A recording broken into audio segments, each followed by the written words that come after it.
Hey folks, so we've pretty much gotten to a point where made a almost complete circuit of the property. Now, I haven't showed you the entire property because I haven't gone up some of the hills and stuff and shown you the south side or the east side, but this is where I thought the northwest corner is. You can see there's barbed wire fence line right here, and it was cornered, and I thought this was my northwest corner. The fence line going down along there, I thought that was my western border, but on reviewing the maps that I have, I wasn't so sure. Now, I haven't had an official survey done, so I'm not, 100% on any of the borders or corners, and I haven't found any property markers. So until I get a full survey done, I don't really know for sure. But according to all my maps, this is more like where my northwest corner is. A little ways away, not too bad, but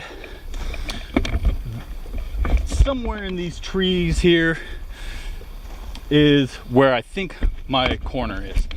So that would mean my northern line goes down this way and my western line goes this way. And if you can see up here, right there, that would be where my line is, where that tree comes up right there, and those aspen, that is where I think my western border is. So cutting right down through here. Now, where those aspen are up there, that is where I'm thinking I can drill for water up on top of the hill, and we'll be walking up there and I'll show you it a little more. Now, remember on a previous video, I was thinking about punching a hole through the barbed wire fence and building a road going down. Well, here's that fence line that I would need to punch through, and that's the pond in the middle of the road. So I would need to punch through here and bring the road going along through here and through all this growth. Now, the hard part is there's a lot of trees and growth, but also a lot of rock. So I'm pretty sure this used to be an old dozer track when they were logging this area, but when they're logging, they don't necessarily need to have, good long-term access. It's just short-term. They need to get to the trees and haul the timber out. But you might be able to see here, got a nice rock formation right there. That and more stuff like that along the path will make building a road a little more difficult than I would hope and wish for. Now, that said, I'm still going to try to build a road through there, because getting access to this side of the property is pretty crucial.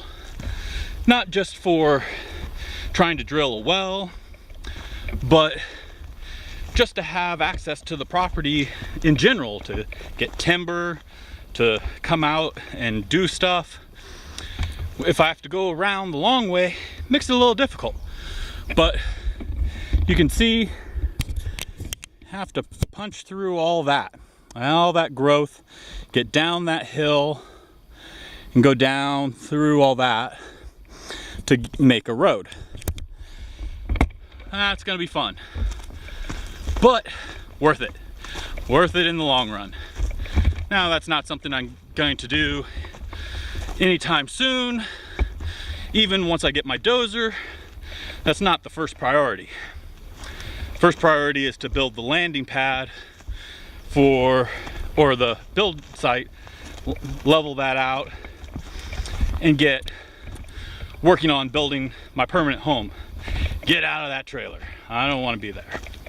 I want to be in a nice house. But I'm here, and this is a wonderful, beautiful place to be. It's actually not very far from town, only a 15-20 minute car ride. Most of that going down the hill and getting to the county road. Once I'm there, it's only a few minutes into town, which isn't too bad.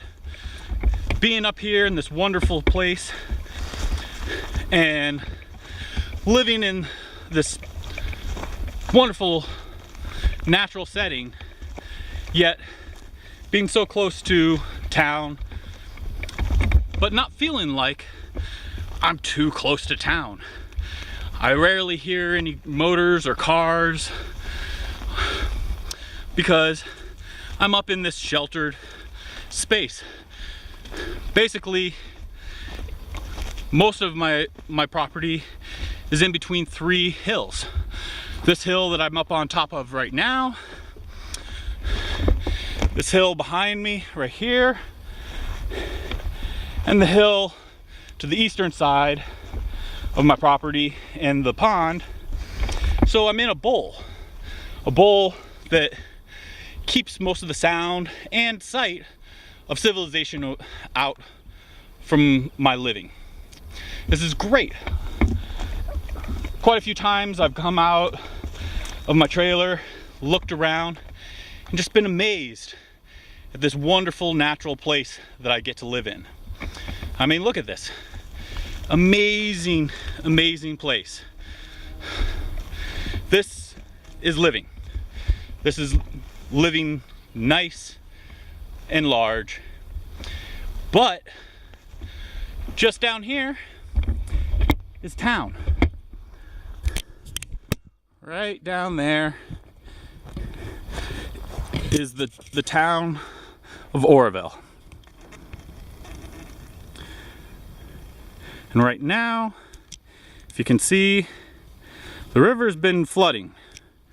People living out in a floodplain, crazy, crazy, crazy. This is what happens in a floodplain. That's why they call it a floodplain. Now, growing crops out there, yeah, sure, that's great. River comes in, floods like it does, and replenishes the soil. They grew crops in the Nile Valley just for that reason. But they didn't live in it because it floods. Now, speaking of water, I was talking about the aspen grove on top of the hill here. This is the aspen grove. Not huge, but there's likely good water there. And just on the other side of this ridge here is the easement road, where there's that mud pit that I got my truck stuck in down here by the Ponderosa, and all of these aspen. Now I'm pretty sure that is the same water down in there that these trees are tapping into up here, which means there's probably a pretty good water source. And if I can douse this and find out how good of a water source that might be, I could have some good water on top of the hill.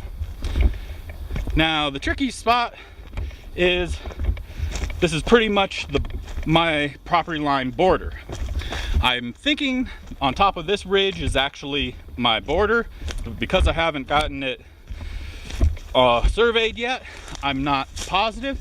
It could be right in the middle of this little cut here, or it could be on the other side of the cut here. Not sure, but when I get my survey done, I can find out. And come the end of this summer, when it's dry, I'll have my neighbor come up and douse this spot right here and see if this is a good, well-producing spot. I'm pretty positive that there's going to be some water there. How good? I'm not sure. But even if it's not very performing well, if there's water that I can easily get to on top of this hill, that's a huge, huge benefit. Because pumping the water up the hill is not always fun. Having water that's easy to access already on the top of the hill, that would be preferable. So, not very far from that potential well site, and here's the planned building site. As you might be able to see, I've cleared it out a bit more since the last video I did of it, and the plan is to bridge across from this rock face over to that rock face over there. Have 3 hexagons with little connecting space in between them, covered with earth, and give me a nice, lovely home that stays warm in the winter and cool in the summer due to being earth sheltered. The benefit of that, totally worth it. Yeah, sure, it's a little extra effort, but worth it. Now, you can see, got that big tree right there on my southern side. Over here on my northern side. Haven't cleared all the brush out yet. Still gonna do that. I'm thinking of not cutting this brush out over here. Leaving it natural like it is, because it helps create this nice shaded space back here between these rocks and the brush. There's a nice little hangout space. Nice place to come in the summer, get out of the sun, cool down, and relax. Could be nice to keep like that. On the northern side here, the hill drops pretty fast. Not much I can do with this space right here, but what I'm thinking is clearing a path down and building a staircase so I can gain, again, more access to this northern side of the hill. Now that's some thick brush going down and a lot of trees, but if I can get down through that, that would give me a lot more access to that side of the property. That is also a good reason why I want to build up on top of this hill. It situates me about halfway between either border, the north and south. That gives me, this hill is kind of the central location. So it gives me kind of a centralized home to wander out from. Also, as I've mentioned before, building up here is taking advantage of some of the most useless land and putting my house there instead of taking up all the best land for my house. I see so many people build on the best place to farm, the best place to raise livestock, the best place to put a pond, and I'm gonna build on one of the most useless places of the land where I can't do much else. At least that's the plan. Now, coming down here, that's the driveway.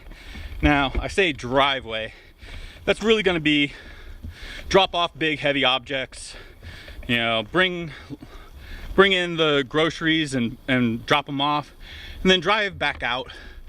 And the plan is to level this area out over here, kind of smooth it out, build a little parking area there.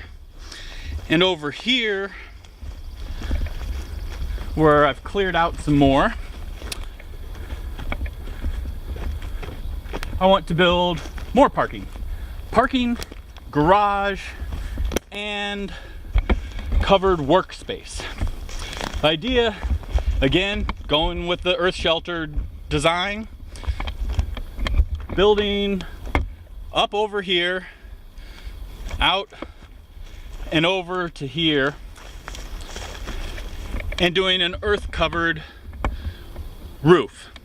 Have it open on the sides so I can easily come in and out, and have a nice space to be able to work and park vehicles and store tools and all that good stuff. Now, I had originally planned to bring the road up here, right down through here and through all those. I'm now looking at moving the road over this side of this tree and down this way. The main reason, less steep.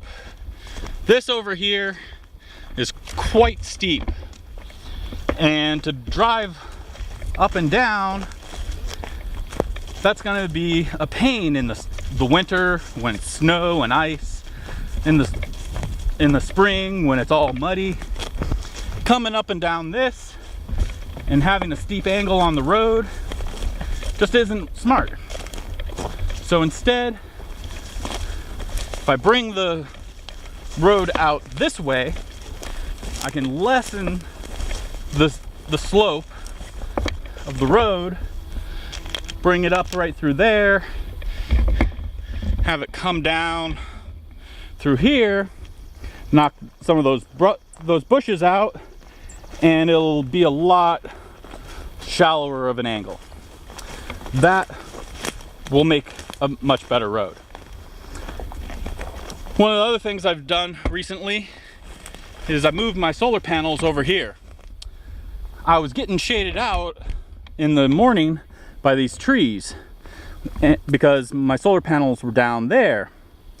I brought them up here, changed the angle for more of a spring summer angle, and I get a lot more sun. Now, of course, they're in shade now because it's early evening, late afternoon, and so not so much sun. But up here, maximizing the amount of solar power that I can gather is definitely a good thing. Now, the one problem, it's a little over 100 feet. Really, you should only have about a maximum of 100 feet from your panels to your charge controller. It's about 130. So I'm probably losing a little power going that far, but at the same time, I'm gaining several hours of sun time. So I'm making back the power that I'm losing from having such a long distance by having the sun go for a longer period of time. Now, big reason I'm going with earth sheltered is I want to blend in. I want to have a place that is incorporated into the natural surroundings. I'm not trying to hide. I'm not trying to build a bunker. I'm trying to blend in with the natural surroundings. I don't want to have a big house that says humans are here. I want a house that is part of the natural surroundings. You'll still be able to see it. But it's going to be less of a big house on a hill. It's going to be part of the hill. And that's why I'm out here, is to caretake the land, not conquer it. I'm, yes, cutting paths, cutting brush, cutting trees, building roads, building a house, doing all that stuff, but I'm doing it with a mind of how to do it with nature, not against nature. I'm not trying to conquer, as I said. I'm trying to caretake. So I'm cutting brush and clearing things out, but really to help invigorate and make that area thrive. I'm trying to build a house that blends in with the hillside and the natural surroundings, so it becomes part of the land, not a big wart on the land. So I'm back down at camp. The mosquitoes are getting crazy, so I'm gonna be heading in and getting away from the bugs. But I plan to do more videos, try to stay more up to date, film some actual work getting done instead of just aftermath and showing you what I had done. Problem is, I'm one man. I don't have someone to be behind the camera to work things for me. I don't have a bunch of editing software. It's just me, the camera, and then uploading it. And that's okay. I'm not here to be a professional YouTuber. I'm not going to be doing a whole lot of fancy stuff. I'm just filming and showing you what I've been doing. But I do want to try to stay up on this a little more. You know, I made a few videos, put them up, and then forgot to get back to it. And I plan to get more involved in doing stuff, remembering to break the camera out when I'm working, instead of just working until I'm tired and can't do anymore. So I'm going to make a huge effort to stay on top of it, for me to have a record of what I've been doing, and also for you guys, so people can see what someone's been doing. I know there's a lot of YouTube channels, homestead channels, permaculture channels that I love watching their stuff because they put out great videos. I'm not trying to compete with those people. I don't ever expect to be like them, but I've heard them over and over again say how taxing editing the videos is, putting up all the stuff, trying to put out videos every week or every day. And I'm never gonna get to that point. I'm never going to try to be a professional YouTube channel. Me, I'm just here homesteading, trying to do stuff and recording a little bit here and there to make sure that I have a record that I can show my friends and family, and hopefully inspire a few other people to get out, get a piece of land and do something similar. It doesn't have to be the same thing as me. Just, you know, getting out into the nature and doing something a little more self-sustaining. All right, hope you guys had fun. See you soon.